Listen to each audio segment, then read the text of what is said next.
स्वागत है आप सभी का आपके अपने channel yes ITI technical classes में। तो आज का हमारा टॉपिक है CITS का एंट्रेंस एग्जाम कब होगा और CITS में कितने प्रश्न पूछे जाते हैं और प्रत्येक प्रश्न के कितने अंक मिलने वाले हैं। तो आज हम इस पे डिस्कस करेंगे और साथ साथ ये भी जानेंगे कि जो CITS एग्जाम होता है, जो एंट्रेंस एग्जाम होता है, उसमें नेगेटिव मार्क होता है कि नहीं होता है, इस पे भी हम आज डिस्कस करने वाले हैं। तो चलिए वीडियो को प्रारंभ करते हैं और चैनल पे पहली बार जुड़ रहे हैं तो चैनल को सब्सक्राइब कर दीजिए और बेल आइकन प्रेस करके ऑल पे क्लिक कर दीजिए। तो चलिए जानते हैं। तो CITS एंट्रेंस एग्जाम पे हम आज डिस्कस करने वाले हैं। तो CITS एंट्रेंस एग्जाम में प्रश्न कैसे पूछे जाते हैं तो इस पे हम डिस्कस कर लेते हैं। तो CITS एंट्रेंस एग्जाम में कितने प्रश्न पूछे जाते हैं और कितने अंक के होते हैं, तो चलिए इस पे हम लोग डिस्कस स्टार्ट करते हैं। तो CITS जो आपका एंट्रेंस एग्जाम होता है उसमें टोटल 100 अंक होते हैं, उसमें टोटल 100 प्रश्न होते हैं, 100 प्रश्न होते हैं आपके, ठीक है। और इसके कितने अंक मिलते हैं तो टोटल 100 अंक इसके मिलते हैं, यानी प्रत्येक प्रश्न पर एक अंक मिलता है। कितना अंक मिलता है? एक अंक आपको मिलते हैं, ठीक है। और साथ ही आपको बता दूं कि इसमें कोई भी नेगेटिव मार्क नहीं होता है, तो ये भी आपको ध्यान रखना है, ठीक है। अगर आपको पता नहीं होगा तो आप बहुत सारे प्रश्न छोड़ के चले आएंगे तो फिर आपको दिक्कत होगा, ठीक है। तो कोई भी नकारात्मक अंक नहीं मिलते हैं, अंक नहीं होता है, कोई भी नेगेटिव मार्क नहीं होता है, ठीक है। अब ये जान लेते हैं कि जो आपके प्रश्न आते हैं वो कहाँ से आते हैं और क्या वेटेज होता है, टेक्निकल से कितने प्रश्न आते हैं और नॉन टेक से कितने प्रश्न आते हैं। तो देखिए, जो आपके प्रश्न होते हैं टोटल वो 100 होते हैं।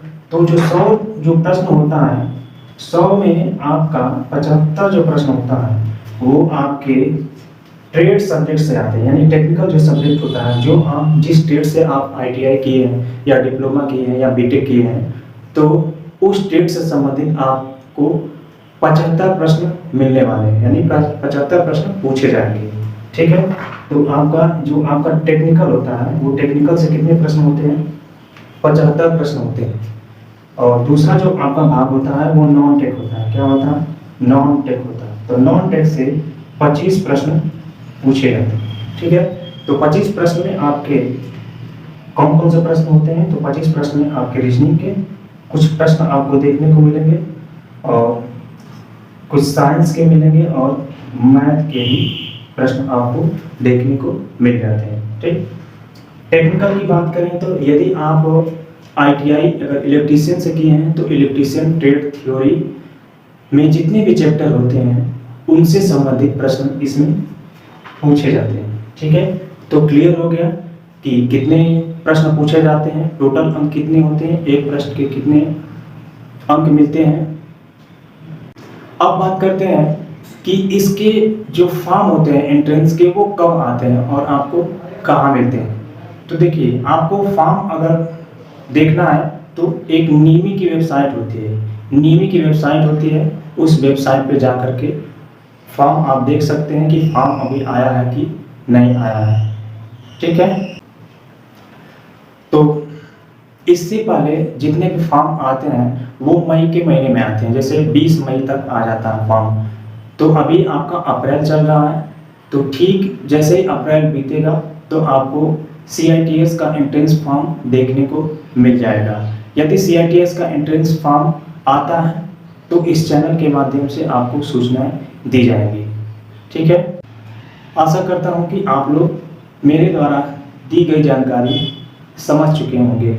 यदि आपको तैयारी करनी है इसकी तो आप भारत स्किल एक वेबसाइट होती है, अगर आप गूगल में सर्च करेंगे तो आपको भारत स्किल वेबसाइट होगी, वहाँ पे आप जा कर के जो MCQs होते हैं उसका मटेरियल भी आप ले सकते हैं। यदि आपको वहाँ से नहीं मिलता है तो आप हमारे Telegram channel yes ITI technical classes को ज्वाइन कर लीजिए, वहाँ से आपको PDF मिल जाएगा। और ज़्यादा से ज़्यादा जानकारी चाहिए तो आप कमेंट बॉक्स में कमेंट करके अपने सवाल पूछ सकते हैं। चैनल पे पहली बार अगर आप जुड़े हैं तो चैनल को सब्सक्राइब करके बेल आइकन प्रेस कर दीजिएगा और वीडियो लाइक कर दीजिएगा और ज़्यादा से ज़्यादा अपने फ्रेंड में शेयर करिए और कमेंट करना ना भूलिए। मिलते हैं अगली वीडियो में एक नए जानकारी के साथ, तब तक के लिए धन्यवाद। जय हिंद।